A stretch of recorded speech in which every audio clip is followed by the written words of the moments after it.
Whispers Creek always had this haunted stillness to it, like the town was trying its best to stay alive, but it continued to decay and degrade all the same, like a hidden darkness was trying to drag it down to the depths of hell. One day, it'll end. One day. My wife Angela, bless her kind heart, was doing her best to save it.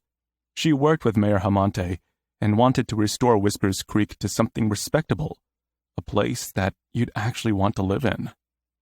The joyous month of December had finally commenced, so that meant that Christmas decorations hung from every lamppost and window throughout the town square and shopping centers.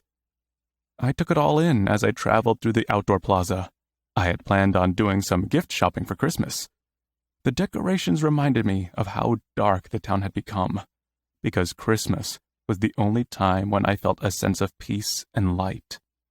Throughout the year, it was like someone pressed pause on a place that should have been growing, improving, and getting better.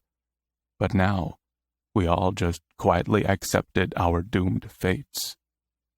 I wanted to move far, far away and never return, never looking back on the dark, depraved town of Whispers Creek, but Angela wouldn't have it. She was one of those people who liked to save things, to take matters into her own hands, the type of wonderful woman who uplifted the poor and innocent souls of the world. I didn't have the heart to tell her that I wanted to get the hell out of Whispers Creek.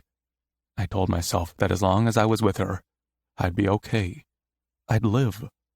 So I kept my hidden desires to myself. What a goddamn mistake that turned out to be. I tried to enjoy the tinsel, the red and green lights, and the holiday cheer as best I could. Christmas hadn't meant much to me since, well, I didn't like to think about it.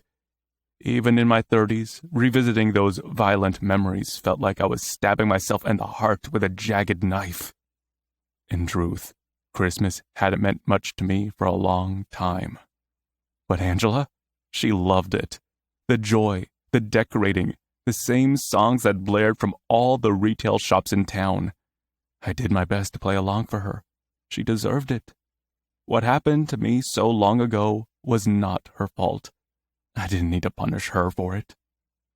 I stepped into a corner shop just as the doorbell chimed softly, bringing some swirling snowflakes with me. "Hello, Merry Christmas," an elderly man shouted. "Merry Christmas," I replied softly.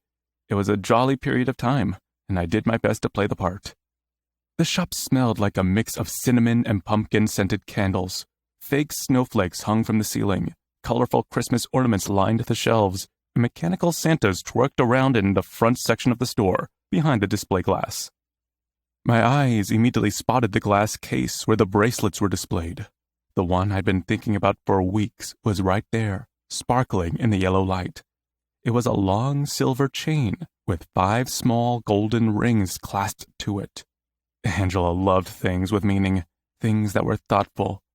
5 years was how many years we'd been married. How time flew when you tied the knot with the sweetheart of your dreams. I went over to check out the silver chain when I heard a familiar voice behind me. "Is that thee, Lenny? What's up, little man?" I turned around and saw Joseph Candela standing near the back of the store. He was a big, burly man wrapped in a black fur coat, holding a twerking Santa. I noticed that his rosy cheeks were bright red because of the cold. It made him look like a young Santa Claus. "Hello, Joseph," I said, glancing at him. "It's nice to see you." He inspected the twerking Santa further, his large dark eyes lighting up as it danced. Joseph was always a strange fellow. I couldn't tell if he was trying to be funny or if he was hiding something. "Can you believe this wonderful Christmas technology? I know I'm the target audience for sure," he said, referring to the Santa toy, hardly laughing at it. "So, you buying something for Angela?" he asked as he set down the twerking Santa and walked towards me. "Yes, I am." I nodded, tapping on the glass where the jewelry was. Something she really wanted. She's not that hard to shop for. She gives me hints.